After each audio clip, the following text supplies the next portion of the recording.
This is the No Bull Sessions podcast, hosted by Richard Bull. Feel the music and enjoy discussions about some of the greatest songs of our time.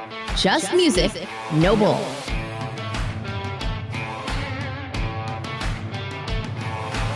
Yes, so today we're going to talk about one of my favorite songs, Wish You Were Here by Pink Floyd. You've heard the song. If you've been to a campfire, you've heard the song. If you hang out with friends late at night and someone brings out a guitar, you've heard the song. Wish You Were Here is everywhere.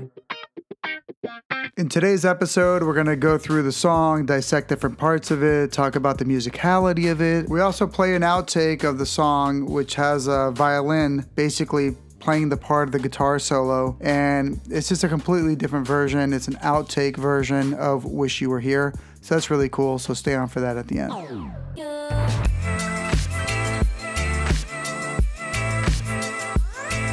The song was released on the Wish You Were Here album in 1975. Wish You Were Here is one of the band's best known songs, which is really interesting because it's not their typical pedigree of song. It's in a very different style. It's more acoustic. It's got a different feel, but yet it's one of their most popular songs. How I wish you were here. This is one of the first songs I learned in high school, and I remember just jamming to that with my friends whenever we went camping or on trips, or even like at school, I would take my acoustic guitar. And yeah, man, this was a great song. I also remember in college, that's when I really understood that Wish You Were Here is actually a Pink Floyd song. I bought the whole box set. I just dove so deep into Pink Floyd. I even saw them in concert, which was just like an amazing time. It was a Division Bell concert tour. I remember walking into this house. It was surrounded by the most incredible musicians that played there. You had Bruce Crowder on drums. You had Andy on guitar. All these folks, all of a sudden they were doing a cover of Wish You Were Here. I didn't really realize it. I was walking up the stairs and I hear like that ending scat solo going on. I'm like, what is that? That's so amazing. What song is that? They're like, well, that's Wish You Were Here. I'm like, oh my God. Because at that point, I don't think I even heard like the full Wish You Were Here song. I only heard it like that little acoustic version that you learn in high school type of song and everybody sings along. But the musicality of it, I didn't get it with that amazing organ, with that sound, that slide guitar going on, those drums are just perfectly like on the beat. And I was like, shit, this is amazing. Let's hear a little bit of that scat solo from David Gilmore on Wish You Were Here.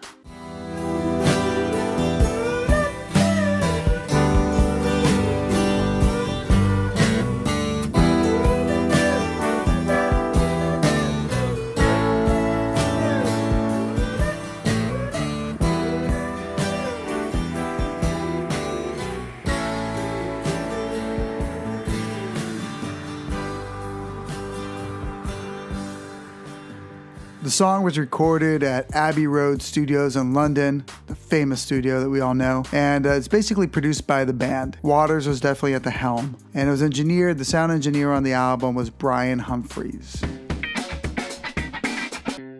It seems like this song kind of came together by accident, like a lot of great songs usually do. They were in the studio for a long time, working on different things, just nothing was really coming out. David Gilmore was there fooling around with a guitar, with the G major chord and doing some little fills here and there. Roger Waters was like, hey, that's pretty cool, let's do something with that. The rest of the band's like, yeah, let's do it. So all of a sudden that doodle, which is basically in the intro of the song, inspired the band to turn it into something. Roger Waters put together a poem that he already had. He's like, let's add this poem. Roger Waters and David Gilmore get together. They start writing the song. And this is like one of the few songs that both Gilmore and Waters co-wrote. Of course, it's one of their big hit songs that everybody knows. It's one of their most popular ones.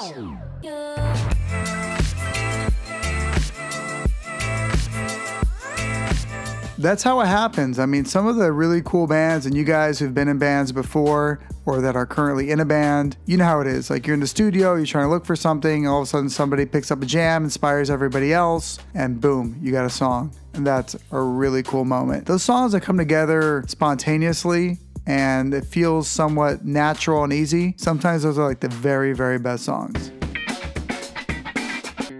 This is a pretty guitar heavy song, with Gilmore playing that 12-string acoustic guitar in the intro, and then throughout the song, that really fills it in with some natural acoustics. And 12 strings were really, really popular in the 70s. Of course, he plays a regular 6-string acoustic. That's where you have those amazing solos coming out of that. And of course, he's got his beautiful black Fender Strat there in the back and a steel pedal guitar. So you have all that instrumentation and all those strings going on with the guitar on top of the incredible keyboards and organs and synths going on, the drums, Waters on the bass. It's just awesome and really natural sounding at the same time. So David Gilmore not only plays all these different guitars on the song, he's also the lead vocalist and he does the backing vocals. How I wish you were here. We're just two lost souls swimming in a fishbowl, year after year, running over the same old ground. What have we found? Same old fears. Wish you were here. Let's talk about the lyrics real quick. I really like the second verse. Did they get you to trade your heroes for ghosts, hot ashes for trees, hot air for a cool breeze, cold comfort for change? Did you exchange a walk-on part in the war for a lead role in the cage? Awesome, right? I mean, I really love it. It's definitely a poem. It makes sense. In a way, it links like the wish you were here, links it with like the absence type of category of the theme of the record. But to me, this song is more like, hey man, don't get comfortable, get off your ass, get out there, focus, get out there and connect with the world and make stuff happen. It's like you can free yourself enough to like get uncomfortable and to like break through the next stage. To me, there's a lot of encouragement in those lyrics and it's really cool. At the same time, it's going to mean so many different things to so many different people. Like, wish you were here. I mean, shit, that's like, man, I miss you. Like, I wish you were here. Or it could be about a grandfather, a girlfriend, a boyfriend, whatever. It could be about so many different things. Probably part of its secret sauce of success. Did they get you to trade your heroes for ghosts, hot ashes for trees, hot air for a cool breeze, cold comfort for change? Did you exchange a walk-on part in the war for a lead role in a cage? But to me, the song's not really about the lyrics. I love the mood of the music, like the feel of it, the guitar work. Man, that guitar work in the intro, that solo by David Gilmore, forget about it, man. I just love it. He is definitely one of the best guitar players in the world, in my opinion. I love his phrasing. I mean, I feel like there's so few guitarists that can solo the way he does. He's minimalist, but he hits those notes in such an incredible way. It's like the timing and again, the phrasing of those guitar solos are absolutely amazing. Let's check out the intro of the song. One of the most memorable guitar intros in the world. Very simple. And I think something that really makes it pop. I love the recording because it feels like the recording of this is so raw. Right? You have like that old background AM radio type of filter going with that 12-string guitar in the background. And then in the foreground, that solo comes in with like a regular 6-string acoustic guitar. I just love the way those strings and those notes just pierce through. And it feels raw. I feel like that guitar player is in the room. I feel like I'm right there in the room when I hear this little solo.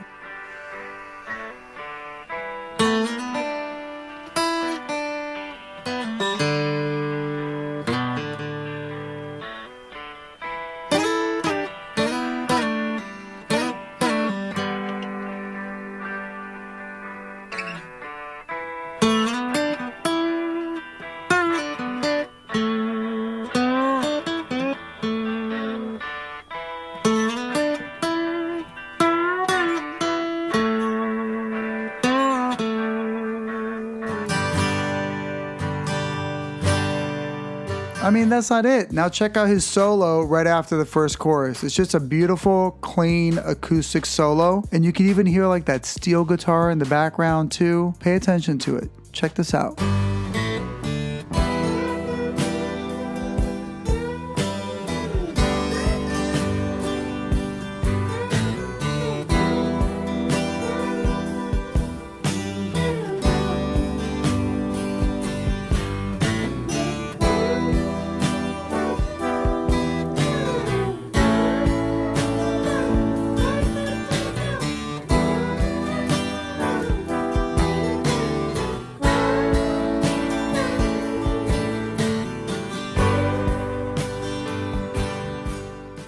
So Gilmore had this idea of bringing in Stephane Grappelli, which is a jazz violinist, into the studio, into the song, to record his own arrangement and solos to Wish You Were Here. At the end of the day, the band overruled Gilmore and said, no, we're not going to have the violin in this version. There's just too much going on here, too much chaos. But here is an outtake version with a different intro solo. As you can see, the drums come in at a different time. They don't come in during the second part of the verse. And you have the violin playing throughout the song.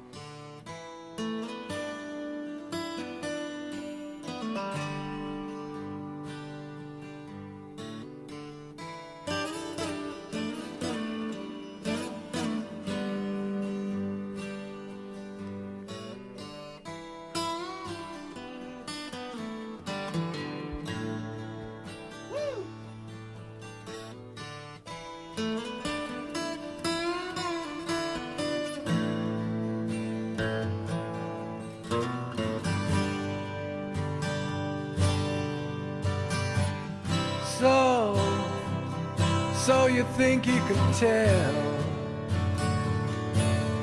heaven from hell, blue skies from pain? Can you tell a green field from a cold steel rail, a smile from a veil? Do you think you can tell?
You know, sometimes these crazy ideas really work out and become magic. Other times they just become an outtake. I remember when I was doing a record back in college and my good friend Daniel Alonso was producing a song, which is a song in Portuguese called Eu Quero Ser. He was like, man, you know what? The song's fine, but I feel it needs something like really interesting.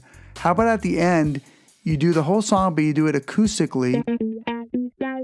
A friend of ours was a jazz vocalist in the School of Music because, you know, we were music school students. Her name is Rhonda. So I called her up. I'm like, hey, I really wanted to come down to the studio. Do you mind coming in and recording? She had no idea what she was recording. She just got there. We played the song and she just scattered over it and it sounds incredible. I mean, without a doubt, like one of the best recordings I've ever done. And it's all because of her. It's just incredible what she did. I want to play that for you guys. I typically don't share my own stuff, but I'm going to share it here. But don't worry, I'm going to play it only after we conclude the episode. So if you want to stay on after the conclusion, you'll be able to hear a little bit of this song. So as you can see, Wish You Were Here, what a timeless, incredible song. I mean, it doesn't matter like what genre it's in. Check this out. I'm going to show you Roger Waters just playing guitar with it. And it's just acoustic. It's just very sloppy. He's almost like talking the words over it. But it sounds a little country-ish. It gives me like a country twang to it, even though he's British. It's kind of weird. I think about it, I'm like, wow. I mean, it's just, this song transcends any genre, anything. If I was managing a country artist right now, which I am not, but let's say I was, I'd be like, listen, we got to figure out a way, a cool way to do a modern country version of Wish You Were Here. Guys, that would be a tremendous hit. That would be an automatic hit. It'd be amazing. And here's a little bit of Roger Waters. How I wish you were here. We're just two lost souls swimming in a fishbowl, year after year, running over the same old ground. What have we found? The same old fear. Wish you were here. Doesn't that give you like a different perspective on the song? Like it really could be country, like I'm telling you. So that's what we do. We talk about hit songs, amazing songs. We talk about the music business. We talk about all kinds of things in No Bull Sessions. If you hear the previous episode with music producer, with an artist, with a songwriter, his name is Crisantes. We talk about what it's like to be in the music industry for him. And the next episode following this one is going to be another cool interview, so stay tuned. This has been the No Bull Sessions podcast, hosted by Richard Bull, found on Instagram at Richard Bull Toro. Make sure to comment on this podcast or leave us a voice note to be featured on future podcasts. We'll see you next time on the No Bull Sessions podcast. Just music, no bull.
Ba-da-ba-ba-ba